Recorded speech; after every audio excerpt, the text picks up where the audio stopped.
Sur fond de la guerre continue entre les États-Unis et l'Iran, un énorme scandale a éclaté. Associated Press a publié une enquête basée sur des centaines de courriels d'employés du service d'immigration des États-Unis d'Amérique. Il montre qu'en 2025 et 2026, l'AIC a coordonné avec les autorités iraniennes la déportation de citoyens iraniens, même lorsque la tension entre les deux pays a atteint son paroxysme en pleine guerre. En fait, les États-Unis remettaient au régime de Téhéran des Iraniens qui pouvaient fuir ce même régime. Et littéralement quelques mois avant cela, Donald Trump lui-même, je le rappelle, dans un message adressé au peuple iranien, disait, je cite, l'heure de votre liberté est arrivée, et appelait aussitôt à protester contre le régime. Et il s'avère donc que, pendant que le président des États-Unis appelait publiquement les Iraniens à prendre le pouvoir en main, son propre service d'immigration les renvoyait discrètement des États-Unis entre les mains de ce même régime. De plus, dans ces échanges entre les employés du service d'immigration américain, sont apparus des faits qu'il est tout simplement difficile de passer sous silence. Par exemple, les Américains transmettaient absolument toutes les informations concernant les Iraniens présents sur leur territoire. Le fait qu'ils demandaient l'asile, qu'ils se plaignaient d'être persécutés par leur régime. Comme vous pouvez l'imaginer, il n'est malheureusement pas question de sécurité pour ces Iraniens lors de leur retour à Téhéran. En général, analysons cette histoire en détail et remettons chaque chose à sa place. Je m'appelle Alexei Petchi. Avant de commencer, je vous demande de vous abonner à cette chaîne. Et si vous souhaitez soutenir le travail d'une chaîne YouTube indépendante, vous pouvez le faire en faisant un don via les liens et les coordonnées dans la description de cette vidéo. Alors, aux États-Unis d'Amérique, un grand scandale éclate sur fond de guerre au Moyen-Orient. Le Conseil national irano-américain a publié des centaines de courriels d'employés du service d'immigration des États-Unis, l'ICE, qui montrent pour la première fois en détail comment les États-Unis d'Amérique et l'Iran ont organisé 3 vols, grâce auxquels plus de 100 personnes ont été renvoyées en Iran, en septembre et décembre 2025, ainsi qu'en janvier 2020. Selon l'Associated Press, cette correspondance offre, je cite, le tableau étape par étape le plus détaillé à ce jour de la situation, de la façon dont les deux pays ont coopéré pour organiser les vols d'expulsion.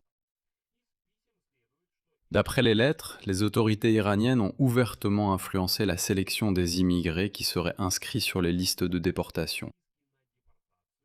Et les employés de l'ICE prenaient en compte les demandes de Téhéran, même à la dernière minute.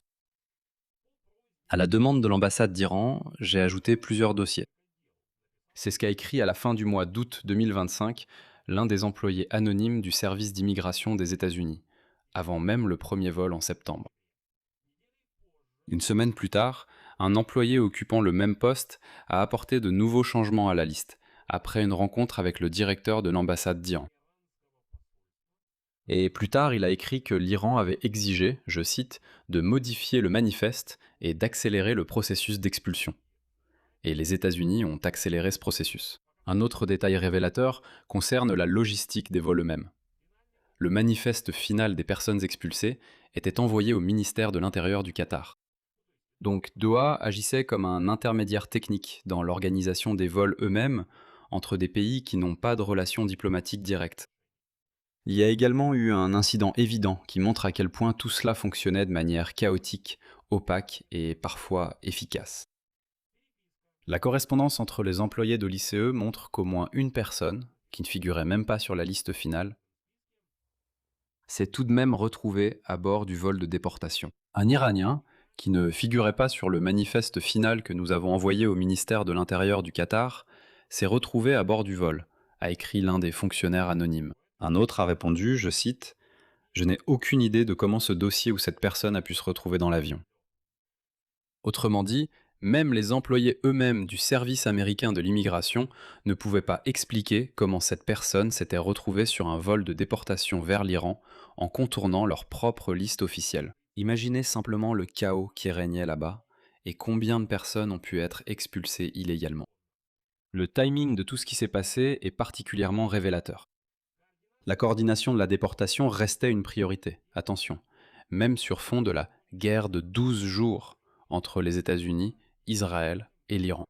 En juin 2025, alors que les Iraniens quittaient massivement le pays, les autorités iraniennes ont temporairement cessé de délivrer des documents de voyage pour les personnes déportées. D'après la correspondance, la pression pour accélérer le processus venait du plus haut niveau de la Maison-Blanche. Le directeur par intérim du service américain de l'immigration, Todd Lyons, a qualifié la répatriation des Iraniens de priorité. Quelques jours seulement après que le président Donald Trump lui-même a appelé sur les réseaux sociaux à évacuer immédiatement Téhéran car il préparait des frappes, réfléchissez-y, c'est-à-dire que Trump dit « Les gens, quittez Téhéran, parce que nous allons bombarder ce territoire ». Et pendant ce temps, Todd Lyons dit « Ah, donc on va bombarder maintenant ? Renvoyons là-bas le plus vite possible, autant d'Iraniens que possible, qui sont éligibles à la déportation, pour qu'on puisse tourner cette page. » Et c'est ici qu'il faut se rappeler ce que Donald Trump disait publiquement pendant ces mêmes semaines. Dans son adresse au peuple iranien du 28 février, il a déclaré « Quand nous aurons terminé, prenez le pouvoir en main. Elle sera à vous. C'est probablement votre seule chance pour de nombreuses générations. L'heure de votre liberté est arrivée. Pendant de longues années, vous avez demandé l'aide de l'Amérique, mais vous ne l'avez jamais reçue. Aucun président n'a jamais été prêt à faire ce que je suis prêt à faire ce soir. Maintenant, vous avez un président qui vous donne ce que vous voulez. Voyons comment vous allez réagir. » Et auparavant, Donald Trump disait que le but de la guerre était la liberté pour le peuple iranien. C'est-à-dire qu'en parallèle à cette rhétorique publique sur la protection des Iraniens contre un régime répressif, son propre département coordonnait avec ce même régime le renvoi des gens dans leur pays. Le président du Conseil national irano-américain, Jamal Abdi, a déclaré, je cite, « La correspondance contredit l'affirmation de Donald Trump selon laquelle la guerre contre l'Iran était menée pour protéger les Iraniens ordinaires contre la répression. Cela montre que la priorité principale était d'expulser le plus de personnes possible par tous les moyens. » Mais en réalité, il y a un deuxième aspect de cette histoire, bien plus inquiétant. Il s'agit d'une action en justice distincte, déposée en juillet devant le tribunal de district de Washington. 11 Iraniens détenus en centre de rétention ont déclaré sous serment qu'ils ont été forcés de rencontrer des représentants du gouvernement iranien directement dans les centres de détention de l'ICE. De plus, les responsables iraniens étaient informés de détails assez intimes concernant leur dossier de demande d'asile. La plainte affirme que les agences d'immigration américaines ont illégalement transmis à l'Iran des informations confidentielles concernant les demandeurs d'asile aux États-Unis. Pourtant, ces mêmes Iraniens demandaient justement l'asile aux États-Unis pour échapper à ce même gouvernement iranien. C'est-à-dire qu'ils fuyaient ce régime. Ils fuyaient, demandaient l'asile, et même si les États-Unis ne leur accordaient pas cet asile, ils n'avaient pas le droit de dire à l'Iran « Regardez, ils cherchaient à vous échapper, ils nous ont demandé l'asile, et maintenant nous vous les rendons. » Ici, il est important, disons-le ainsi, de noter un détail juridique. Nous allons le souligner. Le gouvernement des États-Unis est officiellement autorisé à coopérer avec n'importe quelles autorités étrangères pour coordonner la logistique des expulsions. Il n'y a rien d'inhabituel ici. Il est logique que si les États-Unis veulent expulser quelqu'un, la partie qui reçoit doit au moins être informée. Il n'y a là aucun problème, tout est normal. Mais les normes fédérales adoptées à la fin des années 1990 interdisent formellement de divulguer cela. Les informations qui pourraient révéler qu'une personne expulsée a demandé l'asile. C'est précisément cette interdiction qui, selon les plaignants, a été violée. Le ministère de la Sécurité intérieure des États-Unis a catégoriquement rejeté ces accusations en juillet et a déclaré, je cite, « L'affirmation selon laquelle l'ICE aurait transmis des dossiers de demande d'asile au gouvernement iranien est fausse. » Cependant, une enquête antérieure du New York Times avait déjà montré que parmi les personnes expulsées vers l'Iran, il y avait justement des demandeurs d'asile. Et certaines personnes déclaraient avoir été expulsées contre leur gré. Autrement dit, la correspondance récente d'ICE ne crée pas ce tableau à partir de zéro, ce n'est pas quelque chose de nouveau. Cela confirme et détaille ce qui avait déjà été rapporté auparavant. Et ici, il faut aussi garder à l'esprit ce qui menace réellement une personne qui est expulsée vers l'Iran après avoir demandé l'asile dans un autre pays. Selon les données rapportées par les médias occidentaux à la même période, Lors de la répression des manifestations nationales les 8 et 9 janvier, les forces de l'ordre loyales au régime islamique en Iran ont tué officiellement plus de 36 500 personnes en seulement 2 jours. Donald Trump lui-même a alors commenté que les forces de sécurité tiraient littéralement sur les manifestants, avec des mitrailleuses dans les rues, ce qui rendait presque impossible pour des civils non armés de résister d'une quelconque manière au pouvoir. Autrement dit, sur fond de la volonté déjà documentée du régime de tuer ses propres citoyens par milliers simplement pour avoir protesté, la déportation des demandeurs d'asile entre les mains de ce même appareil n'est pas simplement une erreur bureaucratique. Non, c'est une décision aux conséquences potentiellement mortelles pour des personnes concrètes.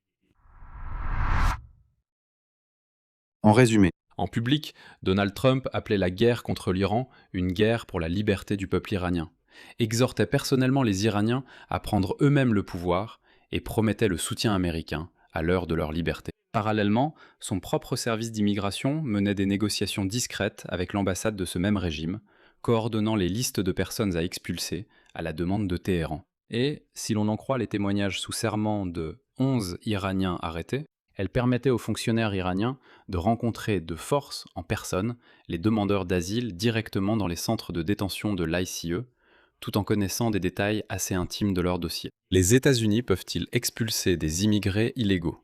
Oui, bien sûr qu'ils le peuvent, s'il y a des raisons pour cela. Personne ne conteste les lois américaines ici.